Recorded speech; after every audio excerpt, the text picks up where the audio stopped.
I would say there's a few different aspects of that. Part of it is creating that impact with your story and knowing that it is changing lives of the people that are reading it. Part of it is leaving a legacy so that really your family and people around you now have something in writing about who you were and what you've done and the impact you're creating. But the other side of that is really for people who are entrepreneurs and speakers to be a published author. Just even to have that word author in your profile puts you into a whole different category of authority and credibility. And then add being on a billboard in Times Square, people automatically put you into a higher level of authority based on those things. And especially if you are developing a speaking career as well as your coaching career, just being a published author will get you into rooms that you won't get into if you don't have the word author in your profile. Welcome to Success Leaves Clues, the podcast where we interview business owners on how they built their businesses and the hard lessons they learned along the way. My name is David Swin, and I'm a business coach and the founder of Purple Circle, where we help business owners achieve their first 6-figure, 7-figure, and 8-figure year, all without sacrificing their quality of life. Before becoming a business coach and before founding Purple Circle, I started and scaled several 7- and 8-figure coaching businesses and have been a consultant at several businesses doing over $100 million each, including some that are publicly listed and doing over $1 billion each. In every episode of the podcast, you're going to learn lessons that took our guests years to learn, and you'll be able to learn that in minutes. No matter if you're a new business owner or an established business owner, every episode is going to give you the clues in order to elevate your business. Welcome to Success Leaves Clues podcast. I'm Pedro, and today I'm joined by Cathy Derksen, founder of Inspired Tenacity and a 24-time Amazon #1 best-selling author whose mission centers on helping women around the world tap into their own brilliance and step into new possibilities. Cathy has created a unique platform for women to find their voice, share their stories, and inspire each other through collaborative book projects that make life-changing tools and strategies accessible to women globally. Cathy creates several book projects throughout the year based on themes her community connects with, including leadership impact in STEM, business and community, plus books addressing imposter syndrome, grief, and midlife transitions. Her work as an international speaker, coach, and mentor focuses on helping women build their businesses, expand their global networks, and amplify their authority as best-selling authors while creating genuine joy and inspiration in their lives. Welcome to the show, Cathy. Thank you for having me. Yeah, great to have you, and I love the origin stories. Okay, so I'd love to rewind a bit because every coach has that moment where they look at their life and say, yeah, I guess this is what I'm doing now, right? So when was that for you, Cathy? Yeah, no, I'd say the beginning of the story was around 2008. And at that time, I was living in a toxic, abusive marriage. I was working in a workplace that had a very negative environment as well. And my family was involved in a fatal car accident. We got T-boned by a motorbike, and luckily my family is physically fine, but sure you can imagine it didn't go well for the guy on the bike. And that was really a turning point in my life of really, realizing life is too short for this. Life is too short to put up with, negative, toxic situations that are really just running you into the ground. And so that's when I started changing everything. I realized you almost cursed there for a second, and you hold yourself back. I noticed. No problem on cursing. I'm all up for it. Okay.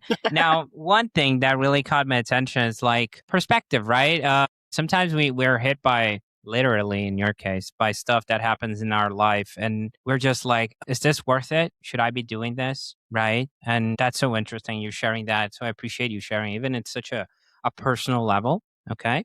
But I want to understand one thing. In the coaching space, sometimes it starts with, I'm helping people, I'm giving some advice, this and there. And eventually you're like, oh, this is a real business, So there's a shift that happens to CEO, for example. So what I want to understand is when that moment really, tuned in for you, was it for like, for example, the first paying client, the first invoice, when did you realize, okay, I'm a coach? I think it doesn't really hit home until you start getting feedback from the people you're helping.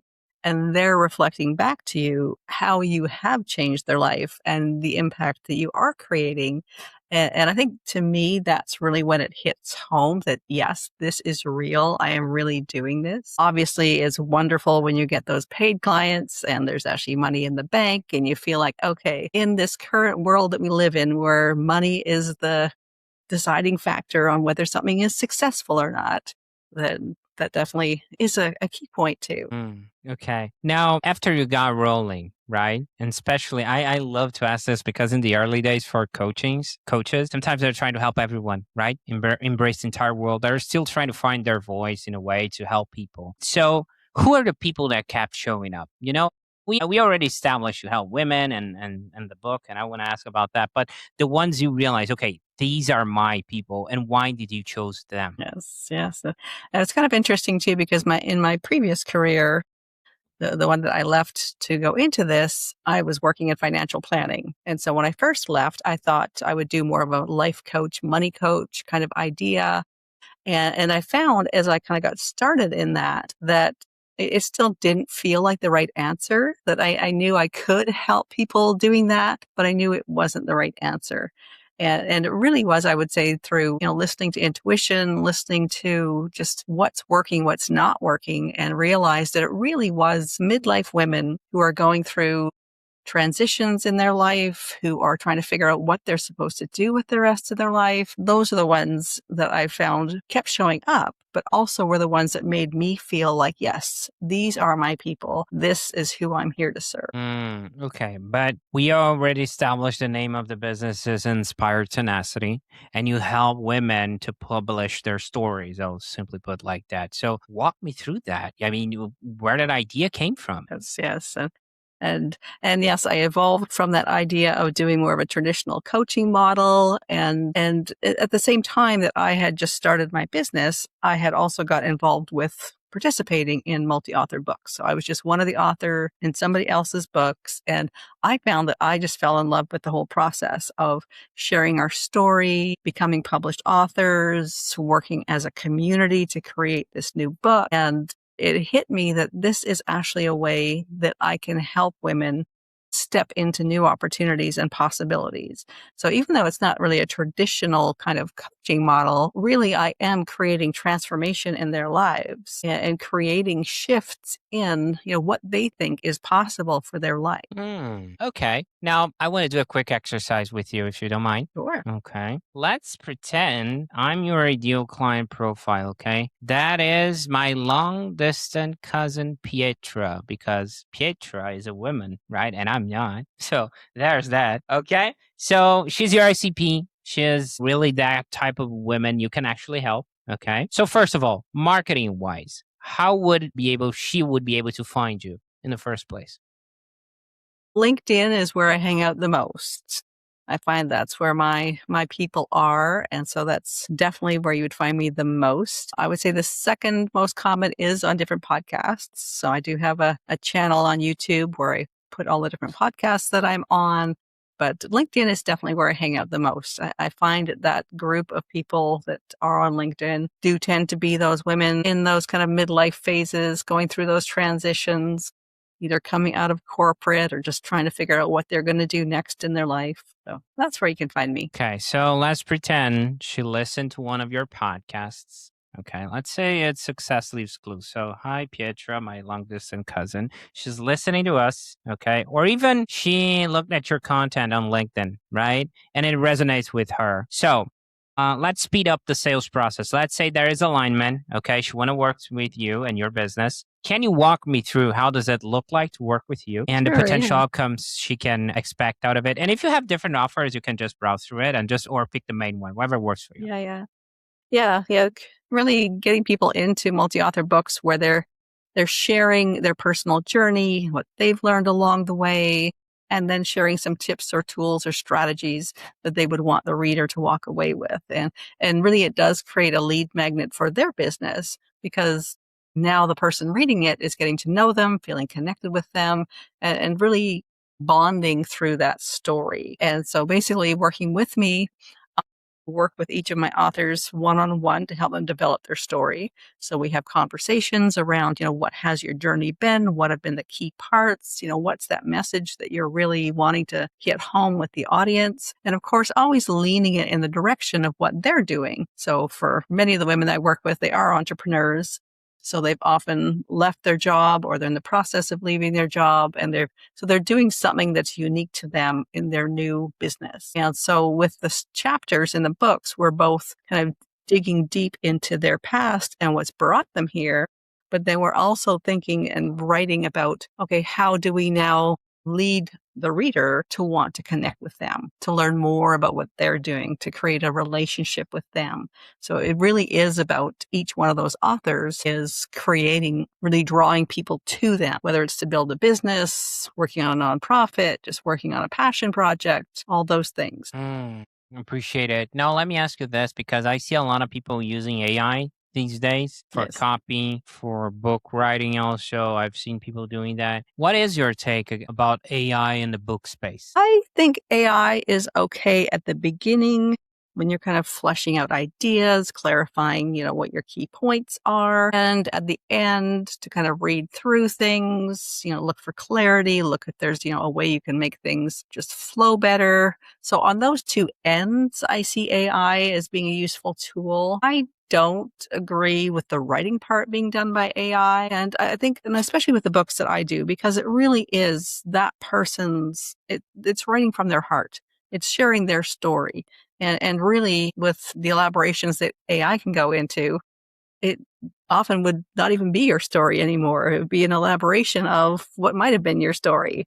And so I think it's a good tool at the beginning and the end, but I really encourage people to do their own writing. Nice. Okay. I appreciate the insight. I was curious about that. I imagine that's something, a topic that pops up eventually in Yes, your more and in more. your lane, right? Oh, it's everywhere. Now, I'm curious about one thing also, right? It's because your work seems pretty hands-on, pretty involved. You're like a very customized experience. White glove touch seems like it. Yes, yes. And the coaching space, sometimes I see a lot of them advocating against burnout, right? That's a classic one. But sometimes they're like burning out themselves because coaches are Yes. wearing all the hats. They are the marketer, the salesperson, the operations, because you have to do the coaching. Let's not forget about that, right? So how do you think about capacity so you don't stretch yourself too thin, Well, I must admit that that is also something that I struggle with in my business. That's dividing your time between what is your business, what are the services you're doing, and the actual business side of it. So yes, the communication, the reaching out, the follow up, the onboarding, yes, all of those things. I know I need to get to the point where I systematize more of that so that it's not taking my time and energy. Because yes, I completely agree with you that I think burnout is a major issue for a lot of coaches. And then they love the coaching part. That's the part they're great at. But the part of running their business is a whole other thing. And sometimes it's hard, right, Kathy? Because I see a lot of coaches out there, and you sound like you are one of them, which is basically doesn't feel like work in a way, the coaching part, because it's such a passion driven industry, profession, right? That you're like, oh, this doesn't feel like work. Like when I worked at corporate, I was just clocking in and clocking out, right? And I'm a coach too. So when I'm doing coaching, it's different since I don't feel like work. And then I burn out myself. I feel like here's the burnout coming, right? Because it only affects my energy because I'm having fun. But at the end of the day, there is a toll, right? I'm going to pay for it through my energy. So do you feel like that is something that happens to you too, or it's in a different way? I'd say that's definitely a big part of it. And part of it for me too, I can often get caught in the habit of working 6 or 7 days a week, because there's always something that has to get done. And so I know that I need to intentionally block off time, that this is downtime, this is away time, no computers, no phones, just get away from everything. But I know for myself, I do need to actually block off that time and respect that time, Mm, not just put it on the calendar and blow by it. classic, right? Like, oh, can you make it Friday? And you're like thinking, for example, oh no, Friday's my day off, blah, blah, blah. And they're like, yeah. Yeah, I can make it, right? And Yeah, it's yeah. squeezing a meeting and a second meeting and a third meeting. So we sometimes I feel like I don't follow up with my agreements, my own agreements, and there's only me, if I don't tell someone or an accountability partner. So yeah, I'm right there with you. Okay. I'm not judging, by the way. I'm right there with you. Now, I'm curious about another topic, Kathy, because this is a classic one, and which is pricing. Okay. But we're not talking about hard numbers here. It's more about the mindset that I want to hear from Yes, you. yes. Okay. Because it's a very self worth path, right? For the service industry, especially coaching. So I see a lot of coaches like doing pro bono and burning themselves out because people no show. I've seen a lot of people like charging so much and delivering so little. So my question to you is, how do you think about pricing today? And were there any lessons along the way that shaped how you landed where you were? Yes, and I agree with you, and I think that women in general are even further towards that side, and I assume a lot of guys in the service industry probably feel that way too. But I know, especially for women, where we've spent a lot of our life, just a lot of our work is free, around the house with the family, volunteer things. And so in our hearts, there is that feeling, well, this is what I love to do. I should be doing this for free. And so even the idea of charging anything, I think, is very hard. And then, yes, this idea of, well, then how much do I charge? And I think it's a battle. And I know I went through that as well.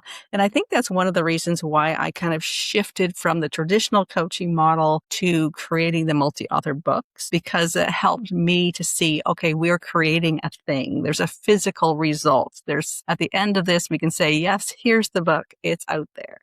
And I think that helped me to be able to charge more for it and to charge, closer to what it's really worth.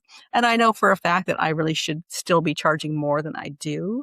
I'm always trying to feel like, oh, I keep the underdogs. I need to get everybody involved, make this opportunity available to as many people as possible. And, in a way, undercutting myself in order to help other people. So, I mean, I still see myself doing that, but definitely have gotten much better at it. Yeah, it's hard, right? Sometimes you got to make a decision. Like in my own practice, like sometimes people I'm a career coach, right? So sometimes people are laid off, and I want to help people that were laid off because I was laid off. But at the same time, I know that 9 out of 10 calls I get from people that were laid off, they're not going to have the budget. So it's a hard decision to make. So I understand where you're coming from. Okay, totally. Now I'm curious about one thing, right?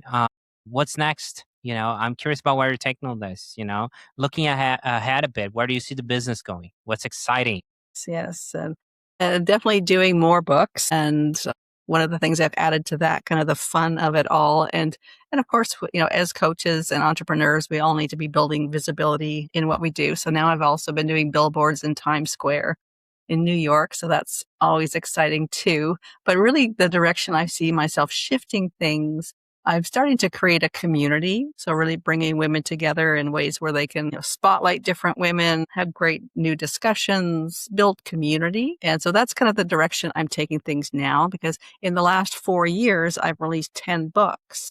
Every book's roughly 20 women. So that's a community of 200 women who are still, actively in my circle. So I'm feeling like, well, what else can I do to be of service and to keep them, actively in this environment? So that's the direction I'm going next. Nice. A community. That's exciting. Okay. The billboards are also exciting. Now, let me ask you this. I'm curious because there's a trend I see also in books. Maybe you're more into it. And obviously, maybe this is something that is not that as new, but I've seen people using the QR codes, right, in books, tying up that to resources, whatever that looks like. It could be photos of a story you're mentioning, whatever. Do your clients use that as well? And what's your take on that? We generally don't. I know my publisher puts a QR code at the front of the book, which takes you to basically one of her things of, hey, here's my publishing services, that kind of thing. I've never been a big fan of QR codes. I know a lot of people do use them, and I probably should use them more because they're definitely a handy thing, especially when you're presenting and you've got your slideshow. It's easier for someone to do a QR code than to write down your URL. But I haven't got into it myself, no.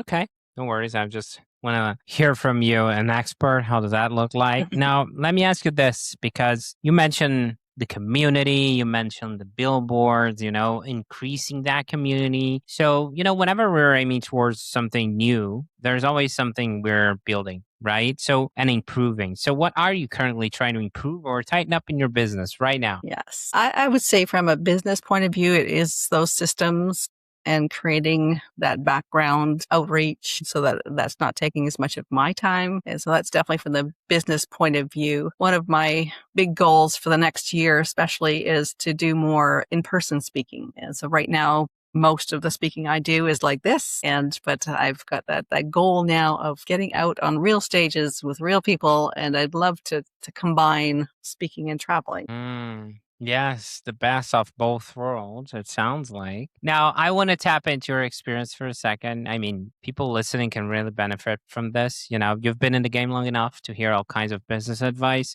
especially in the book industry, if you want to go with that. Okay. Some are good, some are bad. So, what's one piece of business advice you hear all the time that you think this is overrated or maybe misunderstood, Cathy? Part of it is the idea that you should be on every social platform, posting every day, connecting with every comment. And what I've really found works better for me is to pick one platform.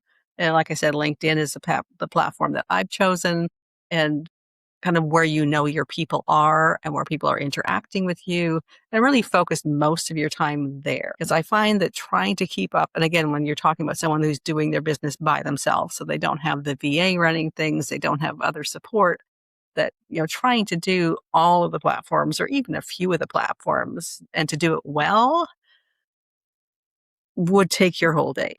That is so true. The admin work can suck up your energy and time, right? Yes. Yeah, It's all exactly. about the unbillable hours because I think a lot of people don't put that in paper. Like I'm Yes. going to Yeah. coach for an hour, but they don't consider the prepping, the follow up, the invoicing, the admin overall, right? Yes, yes. And just the time that it takes to bring in that client, because I mean, that's really part of that bigger picture of each client is how did you get that person? What were all those hours that you spent just reaching out and bringing that person into your community and then onboarding them and then doing the coaching and then so yes, you're right that we need to look at that bigger picture of all of the activities that are involved with that client. Okay. And on the other side, what's a piece of advice you wish more people actually took seriously? I would say the part about being yourself and not feeling like you need to look a certain way, present yourself a certain way. That I would say these days, most clients are looking for the real person. And generally, obviously, that would probably be someone who's gone through similar things to them, someone they can relate to personally. But I think that's a really key part of just being yourself, being honest with, what your journey has been, what brought you here, why you're doing what you're doing. So to me, that's a big one. Okay. And last question, like what would you say to your potential clients that are listening, potential, they're thinking about, hey, why should I publish a book? What's the end game? Well, why does my story matter? What am I getting out of it? What would you say to those people? Yes, yes. And I would say there's a few different aspects of that. Part of it is creating that impact with your story and knowing that it is changing lives of the people that are reading it. Part of it is leaving a legacy so that really your family and people around you now have something in writing about who you were and what you've done and the impact you're creating. But the other side of that is really for people who are entrepreneurs and speakers to be a published author. Just even to have that word author in your profile puts you into a whole different category of authority and credibility.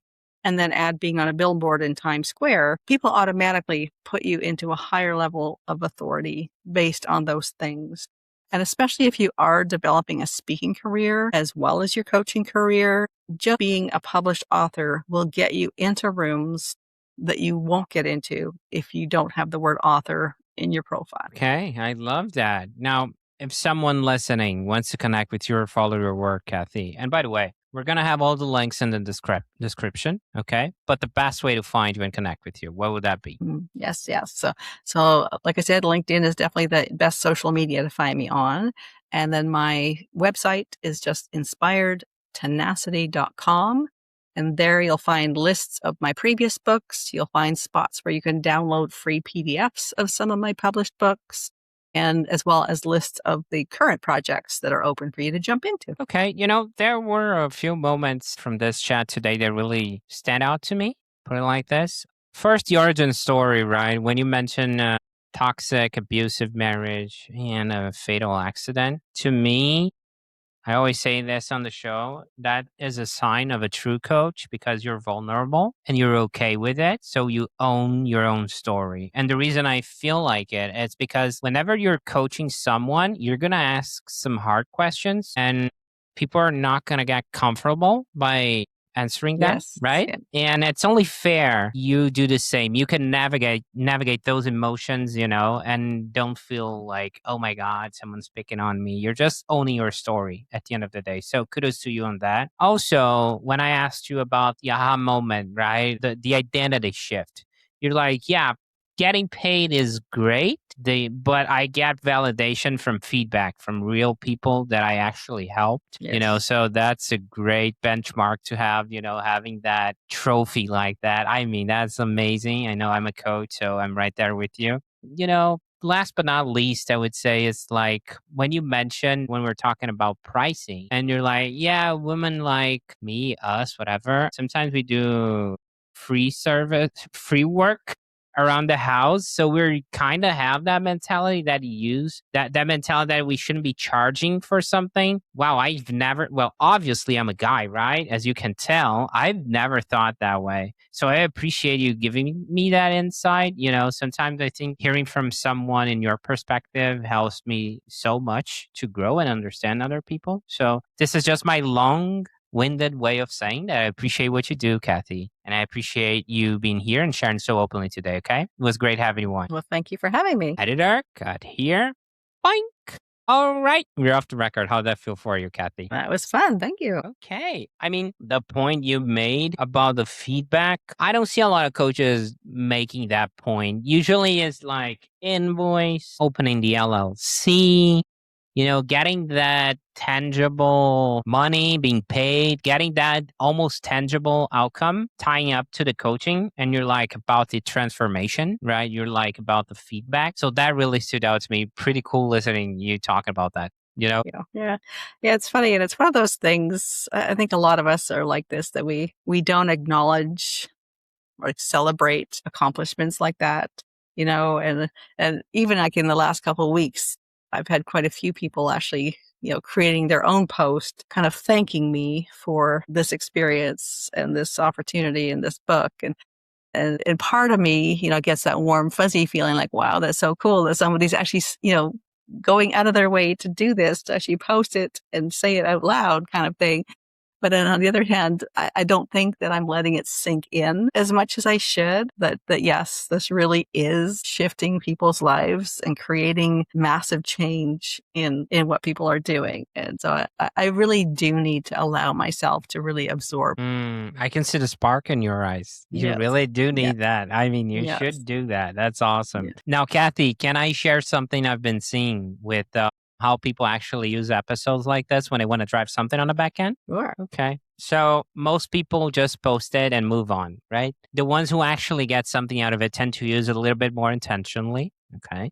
For example, some send the episode right after someone books a call. So instead of starting from scratch, the person already understand how they think before they even show up, Okay. So Yeah. I try to pretend I'm the ICP. That was all by design. We're trying to create an asset for the guest. Okay. So we delve into your origin story and all that. That's one thing. Others send it to their list, but not as a go watch my podcast, right? More as something people in this space have found useful. And it ends up opening conversations naturally, right? Like, for example, I asked about if the last question, right? If I'm a woman and why should I have a book, And you're telling me, a guy. So it's not like you're in a sales process and you're telling her. It's like trying to listen to a stranger's conversation and you're kind of leaning in, So the gap I see, honestly, is most of the time people have the asset, they have the episode, right? They're just not really using it to move anything. So I'm curious, anything I told you sounds helpful, or is there any other way you intend on using the asset? Well, I definitely do share it on my social media, put it out on my LinkedIn and on my YouTube, and sort of sharing it in ways like that. Okay. Now, I'm curious about one thing too. You mentioned systems and, it's like almost like a short blanket. We're doing the delivery and wearing all the hats, and we're discussing about capacity and all of that. And I've seen that happening a lot in our space lately, right? Myself included. So, what have you actually tried so far to fix that? I'm curious. Yes. And now I've actually got an appointment to talk to somebody who does all that stuff because I've been registered with Go High Level for a while, but haven't got very far with actually setting it up properly. So that's my goal, is to get these guys going on getting it sorted out and getting it so it's actually functioning with funnels and all those fun things. And that's what I'm working on right now. Okay. And do you feel like there's dialed in, or there's still room for improvement? Well, like I said, I'm just getting started with them, so can't quite make that decision yet.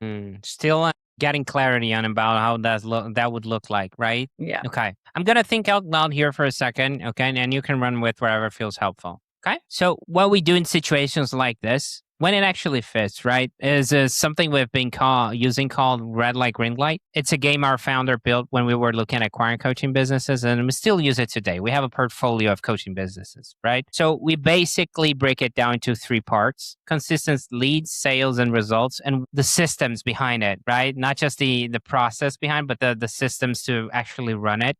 And it just helps quickly see where things are working and where things are getting stuck, right? Sometimes it's like the CRM, sometimes it's the lack of process in the sales process. For example, you kind of need a script. Sometimes delivery is depending on you and everything. So that's one thing. So Kevin's the one who runs that side. Okay. He was head of sales for Ali Abdal, and Kevin's a coach too. So he's a high ticket closers coach. Okay. So did she left? I think she did. My internet seemed to crap out, and then it just kicked me right out. That's a classic one. Don't stress about it. I'm not sure what was I saying? I'm thinking. The last thing I heard is something about the red light, green light, and you do it in 3 parts.